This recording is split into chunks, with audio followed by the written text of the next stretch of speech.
नागपूर येथील आश्रमशाळेत पाण्याची टाकी कोसळून 14 वर्षीय विद्यार्थिनीचा मृत्यू आणि 3 विद्यार्थ्यांनी गंभीर जखमी झाल्याच्या घटनेनंतर राजकीय वातावरण चांगलंच तापलं। या दुर्घटनेच्या निषेधार्थ माजी आमदार राजकुमार पटेल व त्यांचे पुत्र रोहित पटेल यांनी शाळा व संस्था प्रशासनाविरोधात आंदोलन केलं।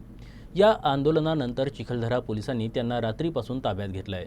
संबंधित प्रकारामुळे माजी मंत्री यशोमती ठाकूर यांनी पोलीस प्रशासनाला जाब विचारला।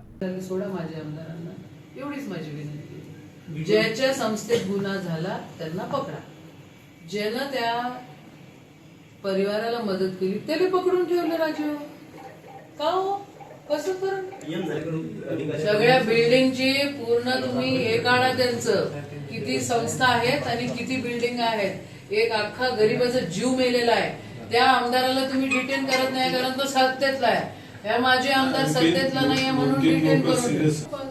आता तुम्ही आलाय, तुम्ही गाडीमध्ये एकटा होता, तुम्हाला वरिष्ठांशी बोलायचं होतं, आतापर्यंत बोलणं झालं असतं।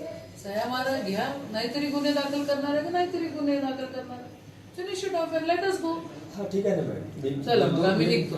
बोलतो, ड्राफ्ट करतो आणि पुढील कारवाई करतो। ते भाजपचे आहेत, त्या लेकराचा जीव गेला त्या आमदाराच्या, भाजपच्या आमदाराच्या शाळेमध्ये। ते आमदार त्याचे सचिव आहेत। आमदार असताना तुम्ही सचिव राहू शकता का, काय करू शकता का, हा वेगळा विषय। पण ते लेकरू मेलं। आज 2 लोक तिथे सिरियस आहे आणि अंतिम संस्कार त्यांना धारणीला करायचा होता। त्यांच्या आईवडिलांना हँडओव्हर करून दिलेली होती ती बॉडी, तरी पण ह्या लोकांनी दादागिरी केली।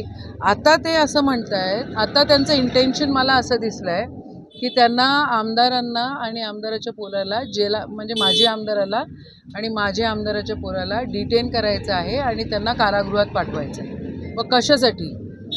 स्थानिक आमदार भाजपचा आहे, त्याच्या शाळेमध्ये ते लेकरू मेलेलं आहे, यांनी आंदोलन केलं, म्हणजे आंदोलनही करायचं नाही का, अन्याय होऊ द्यायचा का, कसलं काय?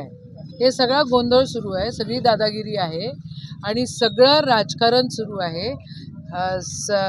होम मिनिस्ट्री ताब्यात घेऊन भाजपची अरेरावी हमखास दिसते।